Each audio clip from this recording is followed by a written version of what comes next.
Latest updates ఎప్పటికప్పుడు పొందడానికి big TV WhatsApp channel follow అవ్వండి. లింక్ డిస్క్రిప్షన్ లో ఉంది. ఆ ఉమ్మడి జిల్లాలో వైసీపీ అడ్రస్ లేకుండా పోయింది. అయినా సరే నేతల తీరులో మాత్రం ఇప్పటికీ మార్పు రావటం లేదు. ఓడిపోయినా సరే ఏ మాత్రం తప్పులను సరిదిద్దుకోకుండా గ్రూప్ తగాదాలతో పార్టీకి మిగిలిన కాస్త పరువును కూడా బజారు కీడుస్తున్నారు. ఘోరంగా ఓడిపోయిన ఆ నియోజకవర్గంలో పార్టీ ఇన్ఛార్జ్ పదవి కోసం ఎవరికి వారు పావులు కదుపుతున్నారు. అసలు పార్టీ మనుగడే ప్రశ్నార్థకంగా మారిన పరిస్థితుల్లో వారిద్దరి మధ్య జరుగుతున్న ఆధిపత్య పోరు అందరినీ ఆశ్చర్యపరుస్తుందట. ఇంతకీ ఎవరా నేతలు, వారి లెక్కలేంటి?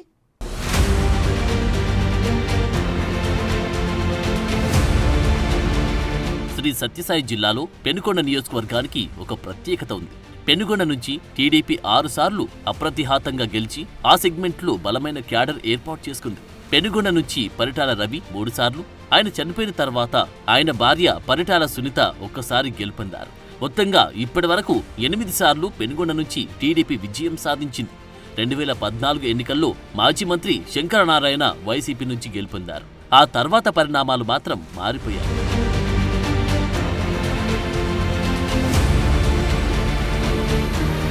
2024 ఎన్నికల్లో మాజీ మంత్రి శంకరనారాయణని కాదని కళ్యాణదుర్గం నుంచి వలస వచ్చిన మాజీ మంత్రి ఉషశ్రీ చరణ్ కు జగన్ టికెట్ కేటాయించారు.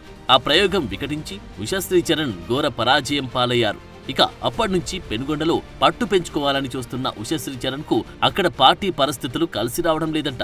మాజీ మంత్రి శంకరనారాయణ తిరిగి పెనుగొండ నియోజకవర్గ వైసీపీ ఇన్ఛార్జ్ పదవి ఆశిస్తున్నారు. అందులో భాగంగా మండల స్థాయిలో తన వర్గీయులతో సమావేశాలు పెట్టి మాజీ మంత్రి ఉషశ్రీకి వ్యతిరేకంగా పావులు కదుపుతున్నారు.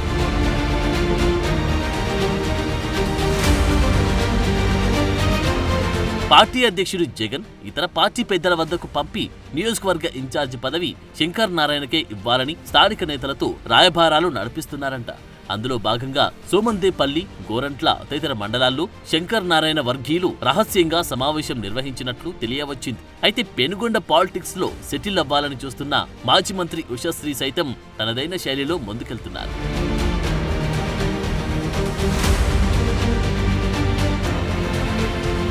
అసమ్మతి కార్యక్రమాలకు తెరలేపుతున్న వారిలో మండలానికి ఒకరినైనా పార్టీ రాష్ట్ర నాయకత్వం ద్వారా సస్పెండ్ చేయించాలని ఉషశ్రీ చరణ్ స్కెచ్ గీస్తున్నట్టు తెలిసింది.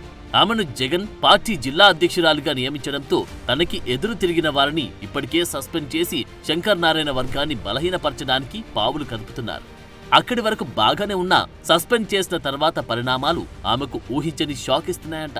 ఆమె సస్పెండ్ చేసిన 3 నేతలు ఆయా మండలాల్లో పట్టున్నవారే.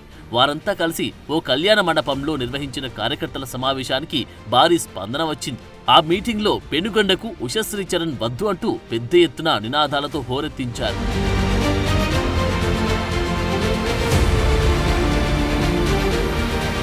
అసమ్మతి వర్గం సమావేశానికి వచ్చిన రెస్పాన్స్తో ఉషశ్రీకి మైండ్ బ్లాంక్ అయిందట. ఆ క్రమంలో ఎక్కడో కళ్యాణదుర్గంలో ఉన్న తనను జగన్ అనవసరంగా ఇక్కడికి తీసుకొచ్చారని ఆమె తెగ బాధపడిపోతున్నారంట. నిజానికి కళ్యాణదుర్గంలో కూడా ఆమె మంత్రిగా స్వకార్యాలు చక్కపెట్టుకుని పార్టీని సర్వనాశనం చేశారన్న ఆరోపణలున్నాయి. అక్కడ కూడా భారీ ఎత్తున నిరసన గళాలు వినిపించాయి. అందుకే జగన్ ఆమెను పెనుగొండకు షిఫ్ట్ చేశారంట. కళ్యాణదుర్గంలో పార్టీని ముంచి ఇక్కడికి వచ్చావా తల్లి అని పెనుగొండ వైసీపీ ద్వితీయ శ్రేణి నాయకులు వాపోతున్నారు. ఇటీవల జరిగిన అసమ్మతి వర్గం మీటింగ్లో ఉషశ్రీ చరణ్ను జిల్లా నుంచే కాకుండా రాష్ట్రం నుంచి బహిష్కరించాలని తీర్మానం చేయడం విశేషం.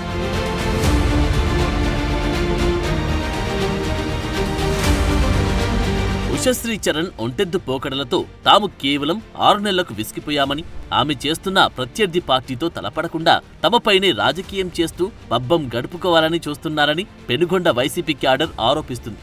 కాకపోతే ఆమెకు మాజీ మంత్రి పెద్దిరెడ్డి రామచంద్రారెడ్డి అండదండలుండడంతో జిల్లాలో ఆమె ఆడింది ఆట పాడింది పాటగా సాగిపోతుందని టాక్ వినిపిస్తోంది. చూడాలి మరి పెనుగొండ వైసీపీని జగన్ ఎలా ట్రాక్ లో పెట్టే ప్రయత్నం చేస్తారు.